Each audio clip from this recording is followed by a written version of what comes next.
Stop overpaying. Brainy Buyer's head-to-head comparison mean you save. Like what you see?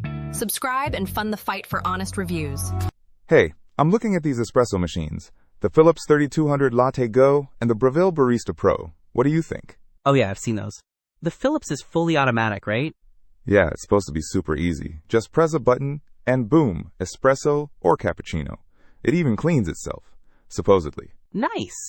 The Breville is more of a semi-automatic machine.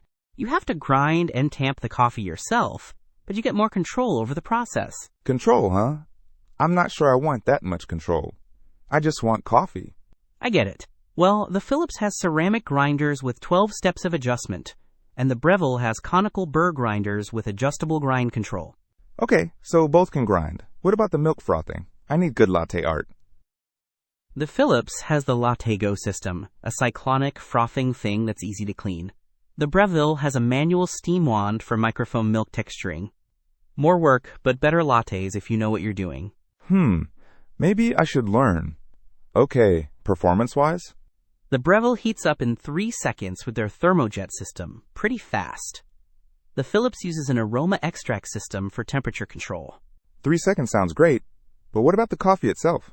The Breville has digital temperature control for optimal extraction. The Philips boasts 20,000 cups of coffee with its ceramic grinders. Wow, 20,000 cups is a lot. What about size? My counter space is limited. The Philips is 17 DX 10 inches WX 15 inches H, and the Breville is 13.5 DX 13.9 WX 16 inches H. So the Breville is a bit wider but less deep. Okay, good to know. And price? I saw the Philips is a renewed model, so maybe cheaper? Yeah, the Philips is renewed, and likely less expensive. The Breville is new, but I see multiple sellers with different prices. The price can vary. Okay, that makes sense. I guess it comes down to convenience versus control, and price, of course. Thanks for the breakdown. Don't miss out on our next in-depth review to help you make smarter purchasing decisions. Hit that subscribe button and the notification bell so you're always in the know.